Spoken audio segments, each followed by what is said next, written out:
Second year की physics में chapter number 18 के अंदर आज का जो आपका टॉपिक है वो है जी ऑपरेशनल एम्पलीफायर। इसको शॉर्ट फॉर्म में ना हम ऑप एम्प कहते हैं, OPAMP। अब ये होता क्या है, आपने एक चीज़ पढ़ी हुई है, एम्पलीफायर कल पढ़ा था कि एम्पलीफायर क्या है। एम्पलीफायर एक ऐसा सर्किट है जिसको आप स्मॉल इनपुट देते हो और वो उसकी लार्ज आउटपुट बना के आपको वापस दे देता है। अब ये एम्पलीफायर इलेक्ट्रॉनिक सर्किट्स के अंदर बहुत ज़्यादा जगह पे इस्तेमाल होते हैं और एम्पलीफायर को बार बार बनाने की बजाय, बार बार उसका सर्किट बनाने की बजाय हम लोगों ने क्या किया कि हमने उसको एक एम्पलीफायर बनाया और उसे एक सिलिकॉन की चिप के ऊपर इंटीग्रेट कर दिया। इंटीग्रेट का मतलब है कि उसके ऊपर जमा कर दिया और उसको एक कैप्सूल के अंदर बंद कर दिया। तो इसे हम कहते हैं इंटीग्रेटेड सर्किट। आप एम भी कहते हैं और इंटीग्रेटेड सर्किट भी कहते हैं आप, और इसको शॉर्ट फॉर्म में कहा जाता है आईसी। ये अक्सर आपने, अगर आप मोबाइल वगैरह रिपेयर करवाने जाएं ना, तो आपने सुना होगा वो उनको कहते हुए कि इसका आईसी जल गया। तो आईसी मतलब इंटीग्रेटेड सर्किट की बात हो रही हो। तो इंटीग्रेटेड सर्किट होता है ये। इसे एक कैप्सूल के अंदर बंद किया जाता है और उस कैप्सूल में से पिन्स निकली होती हैं, बहुत ज़्यादा पिन्स निकली होती हैं। कुछ इस तरफ से निकली होंगी, कुछ इस तरफ से निकली। और इन पिन्स के अंदर कुछ पिन्ने इनपुट्स की होती हैं, कुछ आउटपुट की होती हैं और कुछ इसके अंदर पावर सप्लाई की पिन्ने होती हैं। तो ऐसा करने से हमें फ़ायदा क्या होता है कि हमें इसके अंदर देखने की ज़रूरत नहीं पेश आती कि इसके अंदर क्या लगा हुआ है। हम सिर्फ इसे इनपुट देते हैं और अपनी आउटपुट देखते हैं कि इनपुट क्या दी थी और आपके पास आउटपुट आपको क्या मिली है। और ये ज़्यादातर तौर पे इस्तेमाल होता है जो मैथमेटिकल ऑपरेशंस है ना, मैथमेटिकल ऑपरेशंस जो सर्किट के अंदर होते हैं। जिस तरीके से मैथमेटिकल ऑपरेशन है प्लस का या माइनस का या मल्टीप्लिकेशन है या डिवीजन है, तो ये मैथमेटिकल ऑपरेशन को परफॉर्म करता है इलेक्ट्रॉनिकली। ठीक है, तो अगर आपसे इसकी डेफिनेशन पूछी जाए 2 नंबर का शॉर्ट क्वेश्चन के व्हाट इज़ ऑप एम्प, तो आपने बेटा इसकी ये डेफिनेशन लिखनी है जो बुक के ऊपर पहले 2 लाइनों में लिखी हुई है। The operational amplifier is an electronic circuit that can perform electronically mathematical operation such as addition, subtraction, multiplication और डिवीजन। ये एक ऐसा सर्किट है जो मैथमेटिकल ऑपरेशंस को इलेक्ट्रॉनिकली परफॉर्म करता है। अब इसके अंदर ये इसकी एक्सप्लेनेशन है, ये बैकग्राउंड ऑफ स्टोरी बताया गया है कि आए इसकी ज़रूरत क्यों पेश आई। कि instead of making amplifier by discrete component, amplifier को हमने लैदा कंपोनेंट से बनाने के बजाय क्या किया कि एम्पलीफायर इज़ इंटीग्रेटेड। एम्पलीफायर को जमा किया गया किसके ऊपर, on a small silicon chip. एक सिलिकॉन चिप पे उसे जमा किया और उसे कैप्सूल में बंद किया और उसमें से पिन्स जो है ना are connected with the working terminal such as input, output and power supply. तो ये छोटा सा तारफ़ है ऑपरेशन एम्पलीफायर का। अगर आपको 2 नंबर के शॉर्ट क्वेश्चन के तौर पे पूछा जाए कि write a note on operational amplifier या explain operational amplifier in detail, तो आप वो डेफिनेशन बताएं, साथ ही थोड़ी सी उसकी बता दें कंस्ट्रक्शन। इसको आप कंस्ट्रक्शन भी कह सकते हैं हेडिंग इसके, ऑपरेशन एम्पलीफायर बनाया कैसे जाता है। उसके बाद है बेटा इसके लिए जो हम सिंबल जो इस्तेमाल करेंगे ऑपरेशन एम्पलीफायर के लिए, वो ये वाला सिंबल हम इस्तेमाल करेंगे। इस सिंबल के अंदर अगर आप गौर करें तो आपको एक ट्रायंगल नज़र आ रही है और इस ट्रायंगल से 3 पिन्स निकली हुई हैं। 3 पिनों में से इस तरफ जो एक पिन निकली हुई है इसे हमने कहा है जी ये आउटपुट टर्मिनल है, और इस तरफ वाली जो 2 पिनें हैं ये दोनों इनपुट हैं। इसकी 2 इनपुट्स होती हैं, एक माइनस वाली इनपुट है और एक प्लस वाली इनपुट है। जो माइनस वाली इनपुट है उसका नाम है जी इन्वर्टिंग इनपुट, और जो प्लस वाली इनपुट है उसका नाम है जी नॉन इन्वर्टिंग इनपुट। ज़्यादातर तौर पर जब भी आपको इसका सिंबल देखने को मिलेगा आपको इसी तरीके से एक ट्रायंगल और उसके साथ ये 3 पिन, एक इन्वर्टिंग, एक नॉन इन्वर्टिंग और एक आउटपुट। लेकिन इसके 2 पिनें और होती हैं जो यहाँ से निकली होती हैं। ये कभी कभी आपको सर बुक के ऊपर बनी नज़र आएंगी, कभी नहीं बनी है। तो ये अगर बनी हो तो अच्छी बात है, ना बनी हो तो इसका इतना कोई इशू नहीं है। लेकिन ये 3 पिनें इंपॉर्टेंट। ये जो 2 पिनें होती हैं ना बेटा, ये पावर सप्लाई की होती हैं। यहाँ से हम इसको सप्लाई पावर जो है ना वो सप्लाई करते हैं इसकी वर्किंग के लिए। तो अमूमी तौर पे यहाँ पे बैटरी सप्लाई की जाती हैं, ऊपर प्लस VCC और नीचे माइनस VCC।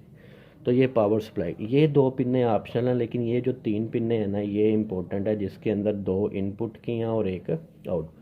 अब इनपुट को इन्वर्टिंग और नॉन इन्वर्टिंग क्यों कहा गया है कि जो इन्वर्टिंग इनपुट है ना उसमें बेसिकली बेटा क्या होता है कि जब आप इसके ऊपर कोई सिग्नल अप्लाई करते हो, कोई इनपुट देते हो ऊपर वाली माइनस वाली इनपुट के ऊपर, तो इसे इन्वर्टिंग हम इस वजह से कहते हैं कि जब ये इनपुट आपको आउटपुट के ऊपर मिलेगी तो इसके अंदर 180 का फेज शिफ्ट आ जाएगा। 180 के फेज शिफ्ट का क्या मतलब है कि ये इसको उल्टा करके बाबा एम्पलीफाई तो करेगा, छोटी इनपुट को बड़ी इनपुट में चेंज करेगा, लेकिन साथ उसे उल्टा भी कर देगा। इस वजह से इस ऊपर वाली इनपुट को हम कहते हैं इन्वर्टिंग इनपुट। और नॉन इन्वर्टिंग में क्या होता है कि ये सिग्नल लेता है आपसे इनपुट, उसको एम्पलीफाई करता है और उसको अंदर कोई फेज शिफ्ट नहीं आता, उसका phase shift no phase shift, जिस तरीके से आप इनपुट देंगे उसी तरीके से आपको ये आउटपुट वापस करेगा। तो ये भी शॉर्ट क्वेश्चन के तौर पे पूछा जा सकता है कि what is the difference between inverting and non inverting input. अब इसके अंदर जो सबसे इम्पोर्टेंट चीज़ है इसकी, वो इसकी करैक्टरिस्टिक्स है। कि अगर बेटा करैक्टरिस्टिक्स की बात करें तो आप एम्प की 3 करैक्टरिस्टिक्स हैं और तीनों अलग-अलग शॉर्ट क्वेश्चन में पूछी जाती हैं। पहली करैक्टरिस्टिक है इसकी इनपुट रेजिस्टेंस। इनपुट रेजिस्टेंस को बेटा कहा जाता है आर के नीचे छोटा सा आई और एन लिख दिया जाता है, इनपुट रेजिस्टेंस। ये बेसिकली रेजिस्टेंस कहाँ पे होती है, ये जो इसकी 2 इनपुट्स हैं नेगेटिव वाली और पॉजिटिव वाली, ये इन दोनों के दरमियान जो रेजिस्टेंस होती है ना उसे कहा जाता है इनपुट। यही इसकी डेफिनेशन भी है कि it is a resistance between positive and negative inputs of op amp. और इसमें जो बात याद रखने वाली वो ये है कि इसकी वैल्यू बहुत ज़्यादा हाई होती है, इतनी हाई होती है कि ये सेवरल मेगा ओहम्स तक चली जाती है। और मेगा यू नो दैट के 10 की पावर +6 के अंदर होती है इसकी वैल्यू। तो इसकी वैल्यू बहुत बड़ी होती है। और ये बड़ी वैल्यू होने से क्या फ़ायदा होता है कि हाई वैल्यू की वजह से no current flows between 2 input terminal, दोनों इनपुट टर्मिनल्स के दरमियान कोई करंट फ्लो नहीं करता। मतलब ऐसा नहीं होता कि यहाँ से कोई करंट एंटर करे तो वो यहाँ से बाहर निकल आए, ऐसा नहीं हो सकता। क्यों नहीं हो सकता, क्योंकि रेजिस्टेंस ही इतनी ज़्यादा है कि कोई भी करंट इन दोनों के दरमियान फ्लो नहीं कर सकता। जो भी करंट एंटर करेगा वो यहाँ से बाहर निकलेगा आउटपुट से, यहाँ से बाहर वो नहीं आ सकता due to the high input resistance. और अगर हम आइडियल बात माने ना तो ये MCQs भी है कि आइडियल ऑप एम्प के अंदर ये जो रेजिस्टेंस होती है ना ये इनफाइनाइट इसे मानते हैं। एक्चुअल इसकी वैल्यू आपको पता है मेगा ओहम्स के अंदर होगा। दूसरी बेटा जो इसकी करैक्टरिस्टिक्स है that is output resistance. Output resistance कहाँ पे होती है, ये जो आपके पास आउटपुट टर्मिनल है और ये एक ग्राउंड, यहाँ पे ना आपको एक ऐसा सिंबल देखने को मिलेगा। ये जो सिंबल है इसे बेटा कहा जाता है ग्राउंड का सिंबल, मतलब ज़ीरो वोल्टेज। ग्राउंड मतलब ज़ीरो वोल्टेज। तो ये आउटपुट और ग्राउंड के दरमियान जो रेजिस्टेंस होती है ना इसे आउटपुट रेजिस्टेंस कहा जाता है। It is a resistance between output terminal and ground. और इसकी वैल्यू बहुत कम होती है, फ्यू ओहम्स होती है, वेरी स्मॉल। और अगर हम आइडियल बात करें तो हम कहते हैं होती नहीं है, ठीक है, रेजिस्टेंस इसकी ज़ीरो। तो ये दोनों characteristics input resistance output resistance short question में अलग-अलग पूछी जा सकती हैं, इकट्ठी भी शॉर्ट क्वेश्चन में पूछी जा सकती हैं। उसके बाद जो सबसे इम्पोर्टेंट इसकी करैक्टरिस्टिक है बेटा वो है इसकी गेन। इस गेन को हम कहते हैं ओपन लूप गेन। ए के नीचे ना O और L लिखा जाता है ड्यू टू ओपन लूप। अब ये गेन जो होती है ये बेसिकली इसकी रेशो होती है, इसको आपने बड़े ध्यान से समझना है। कल भी हमने पढ़ा था कि जो गेन है ना किसी भी चीज़, ये आउटपुट है, ये नेगेटिव, ये पॉजिटिव, ये 2 इनपुट हैं, एक नेगेटिव वाली एक पॉजिटिव वाली। तो ये इनपुट्स हैं। हमें किसी भी चीज़ की बेटा गेन चाहिए होती है ना, तो गेन के लिए तरीकाकार होता है कि आपके पास जो आउटपुट है उसे आप इनपुट पे डिवाइड कर दो, आउटपुट डिवाइडेड बाय इनपुट। तो आउटपुट में तो काम ठीक है कि आउटपुट हमारे पास एक ही है, तो आउटपुट तो आ गई V0। अब इनपुट का मसला है कि इनपुट क्या होगी। इनपुट तो 2 हैं, पॉजिटिव वाली पुट करेंगे कि नेगेटिव वाली पुट करेंगे। तो इनपुट भी तो लिखनी है ना, इनपुट पॉजिटिव लिखेंगे कि नेगेटिव लिखेंगे। तो यहाँ पे बेटा एक बात याद रखिएगा कि आप एम्प जो है वो ना तो नेगेटिव वाली को एम्पलीफाई करता है ना पॉजिटिव वाली को एम्पलीफाई करता है, वो इन दोनों के डिफरेंस को एम्पलीफाई करता है। मतलब आपको पॉजिटिव वाली में से माइनस नेगेटिव वाली को माइनस करेंगे तो जो चीज़ आएगी वो आप यहाँ पे लिखेंगे। मतलब इनपुट की जगह पे ना तो आप नेगेटिव लिखेंगे ना पॉजिटिव, आप इन दोनों का डिफरेंस लिखेंगे, V plus minus V negative. तो ये बेसिकली जो गेन होती है ये रेशो होती है, इसको आप ऐसे लिख सकते हो कि ये रेशो है। किस चीज़ की रेशो है? ये आउटपुट की रेशो है बटा इनपुट की रेशो नहीं है, ये है difference of non inverting to inverting. ये नॉन इन्वर्टिंग में से इन्वर्टिंग को माइनस करके जो आपके पास चीज़ आती है ये उसको डिवाइड करना। तो यही बेटा इसकी डेफिनेशन भी है कि it is a ratio of output voltage V naught and difference between non inverting and inverting inputs when there is no open loop. इसे किस वजह से कहते हैं? जब बाहर से कोई सर्किट इसके साथ कनेक्ट ना हो। तो बेसिकली ये आउटपुट वोल्टेज वी नॉट को डिवाइड करता है दोनों की इनपुट वोल्टेज के ऊपर, उसके डिफरेंस के ऊपर। और इसकी वैल्यू जो है ना, ये इसकी वैल्यू इज़ वेरी हाई, 10 की पावर 5। तो ये जो आपके पास ओपन लूप गेन है ना, ओपन लूप, इसका फार्मूला होता है बेटा V naught plus V plus minus V negative. और इसके अंदर ये जो वैल्यू होती है इसकी, ये वेरी हाई होती है, इतनी हाई होती है कि 10 की पावर 5। 10 की पावर 5 का मतलब है 1 2 3 4 5। ये 1,00,000 गुना तक आपकी जो इनपुट होगी उसका डिफरेंस होगा, उसको एम्पलीफाई कर सकता है। मतलब मिसाल के तौर पे बात मैं ये कह रहा हूँ कि अगर आपने पॉजिटिव के ऊपर बेटा इनपुट दी 5.1 और नेगेटिव पे इनपुट दी आपने 5, तो ये ना तो 5 को एम्पलीफाई करेगा ना 5.1 को, ये इन दोनों का डिफरेंस लेगा। मतलब 5.1 में से 5 को माइनस करेगा, दैट इज़ 0.1। ये इस 0.1 को एम्पलीफाई कर देगा कितना? 1,00,000 गुना। तो ये 0.1 को मल्टीप्लाई करेगा 1,00,000 के साथ, तो ये इसकी गेन। दैट इज़ वाई इसे हम कहते हैं इसका जो आंसर आएगा दैट विल बी 234। इतनी वोल्टेज आपको देगा। तो आपने कितनी इनपुट दी, इसे डिफरेंस कितना था? 0.1, और इसने इसे आपको चेंज किस में करके दे दिया? इसके अंदर। तो यही रीज़न होती है बेटा कि ये जो ओपन लूप गेन है ना, इसकी ये बहुत ज़्यादा मानी जाती है, 10 की पावर 5। और इसके अंदर जो कंसेप्चुअल बात है जो बुक पे नहीं लिखी वो आपने याद रख लेनी है। मैं यहाँ पे लिख रहा हूँ कि ये जो फार्मूला है OL is equal to V naught V plus minus V negative. ये चूँकि बहुत बड़ा है, हमने अभी कहा है कि इसकी वैल्यू बहुत, ओपन लूप गेम की वैल्यू बहुत ज़्यादा होती है। तो बेटा फिर ये जो नीचे वाली चीज़ होगी ना, इसकी वैल्यू बहुत कम होगी। इन्वर्स रिलेशन है ना, अगर ये ज़्यादा है तो ये कम होगा। तो आइडली जो हम बात मानते हैं वो हम ये बात मानते हैं कि ये जो नीचे वाली चीज़ है ना, V plus minus V negative, चूँकि ये बहुत कम है तो हम कहते हैं ये आलमोस्ट ज़ीरो होती है। आलमोस्ट ज़ीरो, आलमोस्ट ज़ीरो का क्या मतलब है कि वी प्लस, ये माइनस वाली को आप उठा के उस तरफ ले जाएं कि वी प्लस और वी माइनस ये दोनों आलमोस्ट इक्वल होंगे। तो ये ही आप एम्प की जो है ना, इसका कंसेप्चुअल बात जो इसके अंदर आपने याद रखनी है वो मैं यहाँ पे लिख रहा हूँ, दैट इज़ कि आप amp tries to keep its input at same value। आप एम्प जब भी इस्तेमाल होगा उसकी सिर्फ एक ही कोशिश होगी कि वो अपनी दोनों इनपुट्स को सेम करने की कोशिश करेगा, वी माइनस और वी प्लस दोनों को सेम रखने की कोशिश करेगा। ये बुक के ऊपर कहीं पे आप ये जो है ना मेंशन कर दीजिएगा, लिख दीजिएगा, क्योंकि ये फैक्ट बड़ी दफ़ा हम इस्तेमाल करेंगे कि आप एम्प की जो इनपुट रेजिस्टेंस है वो दोनों आलमोस्ट इक्वल होती हैं। आलमोस्ट इक्वल का क्या मतलब है कि वो उनको कम्प्लीटली इक्वल नहीं होंगी, आलमोस्ट इक्वल। जैसे मैंने यहाँ पे एग्जांपल भी ली हुई है मैंने एग्जांपल में क्या कहा बेटा कि एक वैल्यू 5.1 है और एक 5 है, तो 5.1 और 5 ये दोनों इक्वल तो नहीं है, लेकिन दे आर ऑलमोस्ट इक्वल। तो आप एम भी यही करेगा कि वो अपनी इनपुट, दोनों इनपुट्स को, ये नॉन इन्वर्टिंग है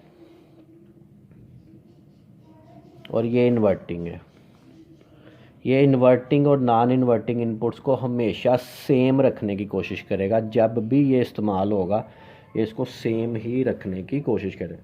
तो जो ओपन लूप गेन बुक के ऊपर आप देखें तो आपको हेडिंग मिल जाएगी, उसके अंदर उसकी डेफिनेशन, फार्मूला, वैल्यू लिखी है। वहाँ पे आपने ये वाला पॉइंट एज एन नोट जो है ना वो मेंशन कर लेना है, ताकि ये जब हम आगे इस्तेमाल करें तो आप इसे आसानी से समझ। तो ये जितनी चीज़ें हैं, ऑपरेशनल एम्पलीफायर की डेफिनेशन, फिर इन्वर्टिंग नॉन इन्वर्टिंग की डेफिनेशन, फिर उसकी करैक्टरिस्टिक्स 3, ये तीनों शॉर्ट क्वेश्चन के तौर पे पूछी जा सकती हैं।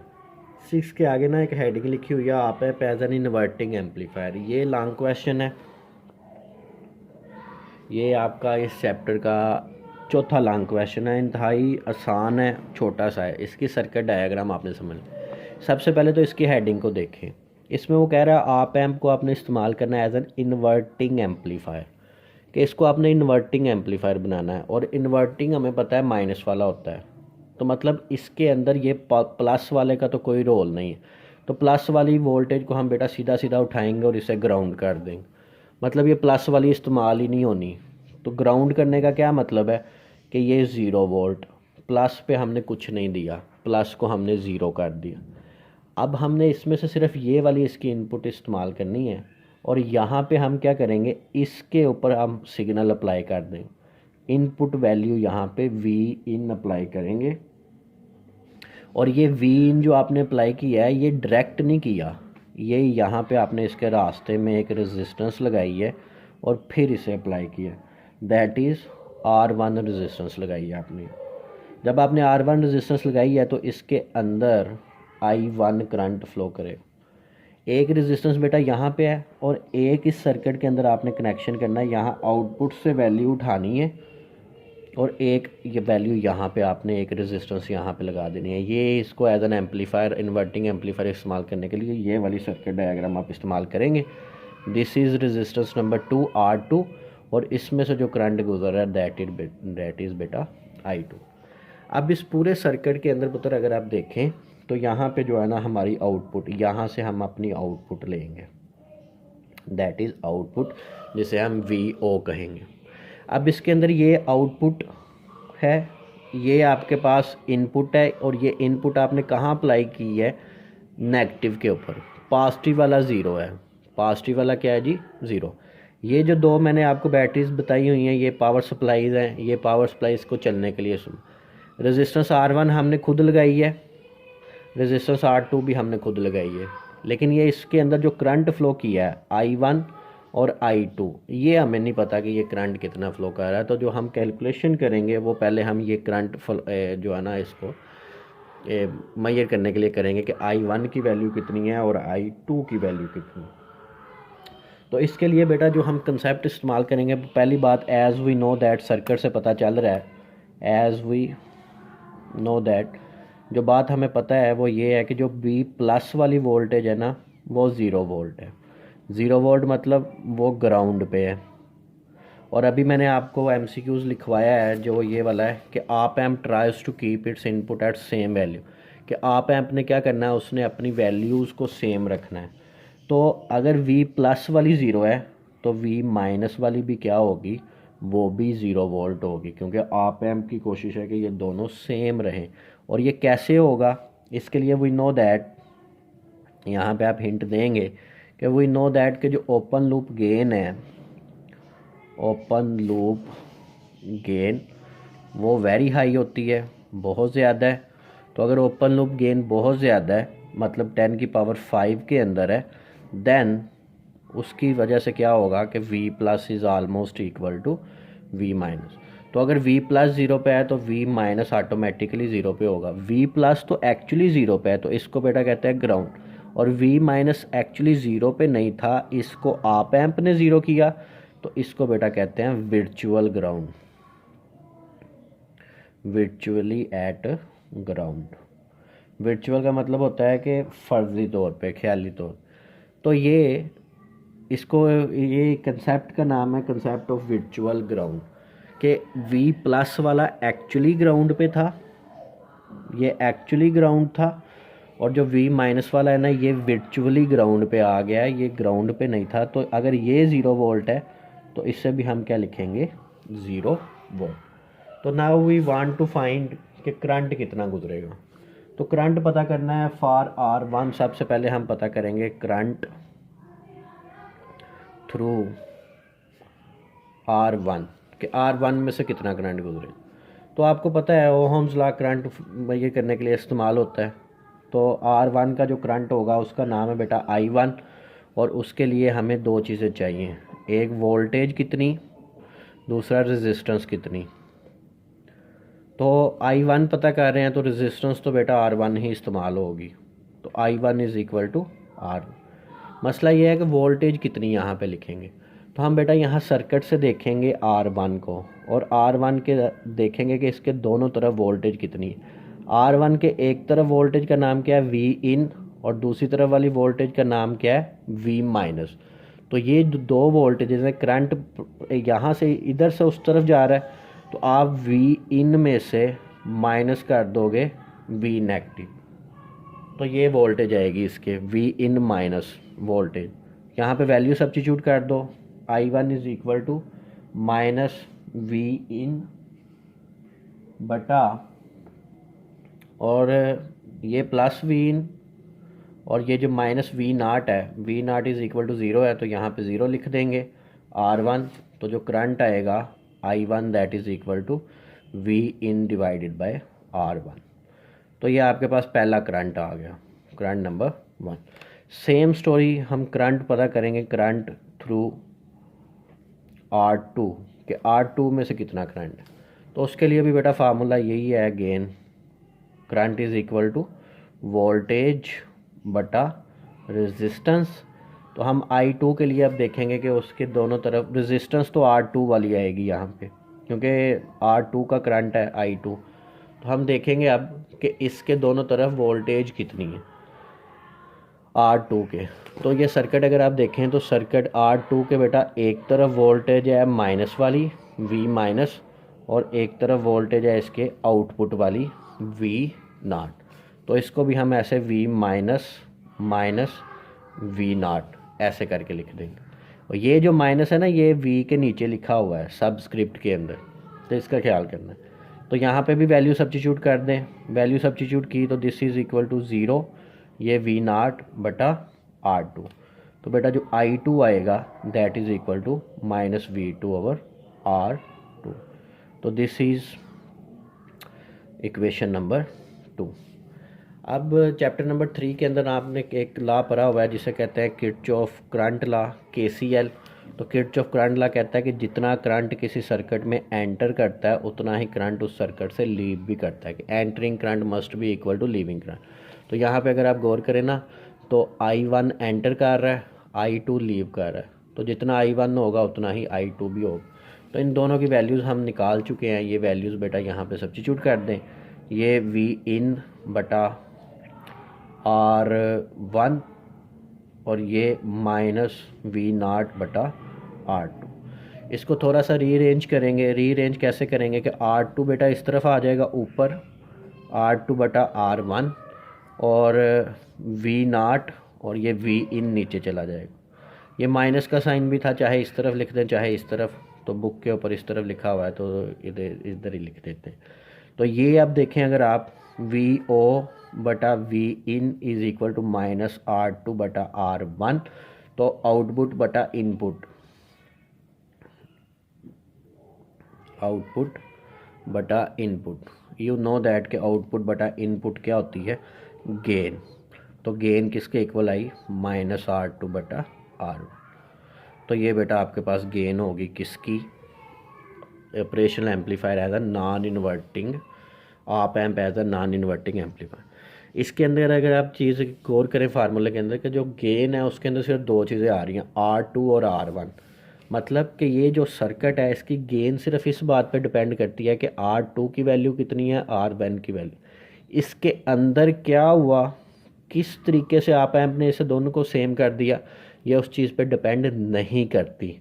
तो दैट इज़ वाई ये दोनों वैल्यूज़ हमने खुद लगाई हुई हैं। तो आप एम्प के अंदर हमने नहीं देखा कि हाउ ये दोनों वैल्यू सेम कैसे हुई, लेकिन जो बात हमें पता चली है कि गेन जो नॉन इन्वर्टिंग की होती है वो डिपेंड करती है -R2/R1। और ये माइनस का साइन क्या शो कर रहा है, दिस शो दैट कि इसके अंदर फेज शिफ्ट कितना आएगा, फेज शिफ्ट ऑफ 180 डिग्री का फेज शिफ्ट आएगा। कि मतलब अगर आपने ये सिग्नल अप्लाई किया है ना, तो ये एम्पलीफाई तो होगा, साथ में उल्टा भी हो जाएगा। दैट इज़ वाई ये इन्वर्ट हो गया है, उल्टा हो गया है। तो इसकी हेडिंग भी यही है, op amp as an inverting amp. तो ये छोटा सा मैथमेटिकल लॉन्ग क्वेश्चन है जी, इम्पोर्टेंट है, तो आप एम्प के रिलेटेड। नेक्स्ट टॉपिक है वो भी एक लॉन्ग क्वेश्चन है, op amp as non inverting amplifier. ये भी मैथमेटिकल है, छोटा सा है, और इसके नाम से आपको पता चल रहा है जिस तरह से पहले आपने किया है इन्वर्टिंग, अब यहाँ पे नॉन इन्वर्टिंग। तो इन्वर्टिंग में हमने क्या किया था कि माइनस वाले पे वोल्टेज दी थी, प्लस वाले पे नहीं दी थी। तो अब इसमें हम क्या करेंगे, प्लस वाले पे वोल्टेज देंगे, यहाँ पे प्लस वाले पे वोल्टेज देंगे, वी इन करेंगे, और जो माइनस वाला है इसको हम ग्राउंड कर देंगे, इसको ज़ीरो पे ले देंगे, 0 वोल्ट के ऊपर। ठीक है, सिर्फ ये एक छोटा सा फ़र्क है, यहाँ पे आपने वी प्लस के ऊपर अब ज़ीरो नहीं दिया, वी प्लस पे हमने वोल्टेज इन की है। बाकी सारी सर्किट डायग्राम सेम है, कैलकुलेशन भी आलमोस्ट सेम होगी। बस फ़र्क क्या है कि वहाँ पे माइनस वाले पे वोल्टेज दी थी, प्लस वाले को ज़ीरो किया था। यहाँ प्लस वाले पे वोल्टेज दी है, माइनस वाले को ज़ीरो किया। और ऐसा करने से क्या होगा, ऐसा करने से ये होगा कि अगेन आप एम्प क्या करेगा, वो इन दोनों वोल्टेजेस को सेम करेगा। यहाँ पे वी प्लस वाली किसके इक्वल है, इन के इक्वल है, और वी माइनस वाली किसके इक्वल है, 0 volt. But we know that, हमें पता है कि जो आप एम्प है वो प्लस वाली को और माइनस वाली को सेम रखता है। अब इसमें एक टेक्निकल पॉइंट ये है कि पिछले क्वेश्चन में क्या था, उसने दोनों को ज़ीरो कर दिया था। यहाँ पे आप ऐप दोनों को ज़ीरो नहीं कर सकता। मतलब पिछले वाले में वी प्लस वाली ज़ीरो थी तो उसने वी माइनस वाली को भी ज़ीरो कर दिया, लेकिन यहाँ पे ये दोनों को ज़ीरो नहीं कर सकता, तो फिर ये वी माइनस वाली को भी किसके इक्वल कर देगा, इसके। दोनों को सेम करने के बेटा दो तरीके हैं, यहाँ तो दोनों को ज़ीरो कर दो, या दोनों ज़ीरो हो जाए, या अगर दोनों ज़ीरो नहीं हो सकती, जो कि इस केस में दोनों ज़ीरो नहीं हो सकती, तो दोनों इनपुट के इक्वल हो जाएंगे बस। तो अगर ये v प्लस वाली v इन है तो v माइनस वाली भी क्या होगी, इसको भी v इन कर दें। बाकी कैलकुलेशन सारी इसकी वैसे ही करेंगे। दोनों करंट पता करने हैं, I1 कितना होगा, I2 कितना होगा।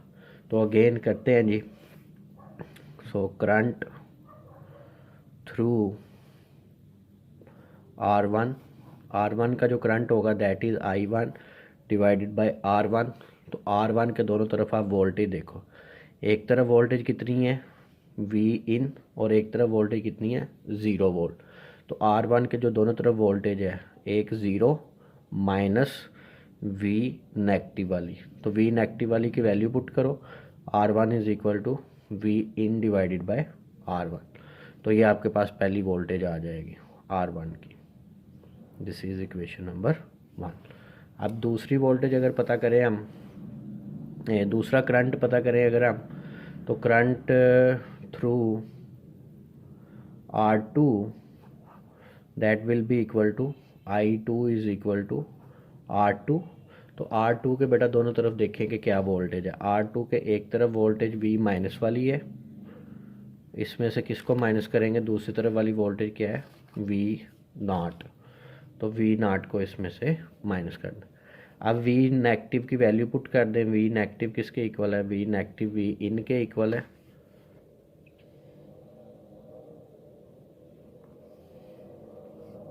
V नेगेटिव V इन के इक्वल है, तो ये वैल्यू बेटा आप सब्स्टिट्यूट करेंगे, तो I2 is equal to V in minus V negative divided by R2।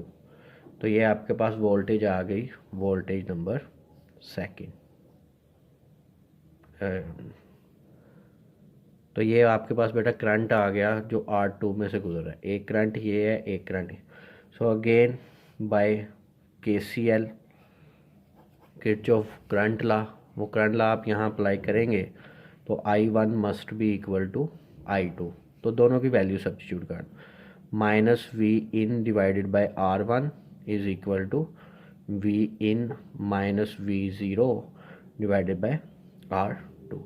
अब अगेन यहाँ पे आउटपुट इनपुट हमने लैदा करनी है, तो सबसे पहले ये लैदा ये तब तक नहीं होगी जब तक इसका बटा लैदा नहीं होगा। तो पहले तो बेटा इसका बटा लैदा कर दे, ये बटा लैदा हुआ तो V in divided by R2 minus V naught divided by R2। तो पहले वी इन को एक साइड पे करें, एक साइड पे करके इसको सिंप्लीफाई करते हैं जी। तो ये अगर एक साइड पे करें आप तो ये उस तरफ जाके प्लस हो जाएगी, वो इस तरफ आके प्लस हो जाएगी।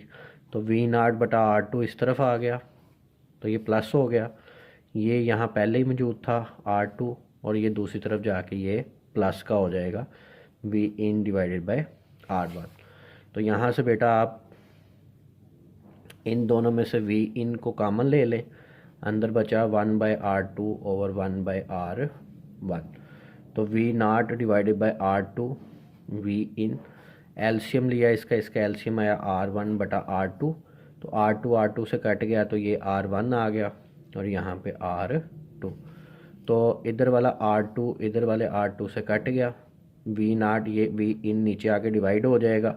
तो इस तरह बेटा क्या बचा R1 plus R2 over R1। तो R1 का बटा लैदा कर दो, बटा लैदा करेंगे तो R1 over R1 plus R2 over R1। तो ये R1 से कट गया तो इसका जो V naught over V in आया है that is equal to 1 plus R2 divided by R1। तो वी नाट बटा वी इन क्या होती है, ये गेन होती है। तो gain is equal to 1 plus R2 over R1। तो ये बेटा इसकी गेन है, ये इसका आंसर है। और इसके अंदर आप देख सकते हैं जो पिछला क्वेश्चन आपने किया था उसके अंदर माइनस का साइन आ रहा था, इसके अंदर कोई माइनस का साइन नहीं आया। तो मतलब कि ये आपके पास कौन सा एम्पलीफायर बना है, ये नॉन इन्वर्टिंग बना है, मतलब इसके अंदर कोई फेज शिफ्ट नहीं आएगा। और इसकी गेन भी सिर्फ इस बातों पे डिपेंड कर रही है कि R2 की वैल्यू कितनी है और R1 की वैल्यू कितनी है। टॉपिक था ऑपरेशनल एम्पलीफायर का, ऑपरेशनल जिसके अंदर शुरू के ऊपर हमने ऑपरेशनल एम्पलीफायर की डेफिनेशन, उसकी कंस्ट्रक्शन और उसके करैक्टरिस्टिक्स जो 3 थी, input resistance, output resistance, open loop gain, ये सारे शॉर्ट क्वेश्चन के तौर पे पूछे जाते हैं ऑन इन्वर्टिंग और नॉन इन्वर्टिंग एम्पलीफायर। ये दोनों छोटे छोटे लॉन्ग क्वेश्चन हैं, मैथमेटिकल हैं।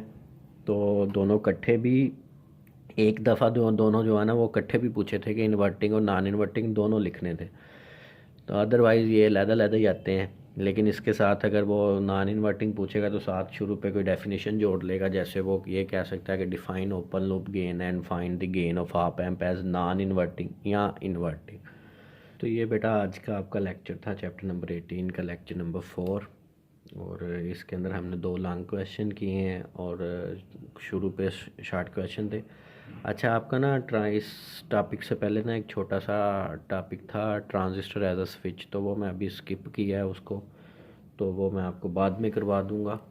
और इसके साथ ना इस टॉपिक के साथ आपने ये एक्सरसाइज का ना लास्ट क्वेश्चन है, question number 10, what is the principle of virtual ground, apply it to find the gain of inverting amplifier. कि वर्चुअल ग्राउंड क्या होता है और इसको अप्लाई करके आप नॉन इन्वर्टिंग की गेन पता कर। तो बेटा ये 2 नंबर का शॉर्ट क्वेश्चन आए तो आप ये इतना लिख दें जितना यहाँ पे लिखा हुआ है, ये मैं अंदर आपको एक्सप्लेन कर चुका हूँ कि ऑप एम्प अपनी दोनों इनपुट्स को सेम रखने की कोशिश करता है। तो अगर V माइनस 0 पे होगी, V प्लस 0 पे होगी तो ये एक्चुअल ग्राउंड है, तो वो V माइनस को खुद 0 कर देगा, जिसको हम जो है ना वो कहते हैं प्रिंसिपल ऑफ वर्चुअल ग्राउंड। तो वो असल में ज़ीरो नहीं होता, लेकिन for the sake of calculation op amp जो है ना उसे ज़ीरो कर देते हैं। तो ये 10वां शॉर्ट क्वेश्चन भी आपने इसके साथ कर लेना है। अच्छा, एक और बात याद रखिएगा कि अगर ये सेम हेडिंग सेम क्वेश्चन आए 5 नंबर के लिए तो फिर आप इसको अंदर हल भी करेंगे। फिर आप यहाँ पे गौर करेंगे कि उसने इन्वर्टिंग पूछा हुआ है कि नॉन इन्वर्टिंग, क्योंकि ये दो लॉन्ग क्वेश्चन है, एक इन्वर्टिंग एम्पलीफायर है और एक नॉन इन्वर्टिंग है। तो ये था बेटा आज का आपका लेक्चर। आई होप कि आपको इसकी समझ आई होगी जी। अल्लाह हाफिज़।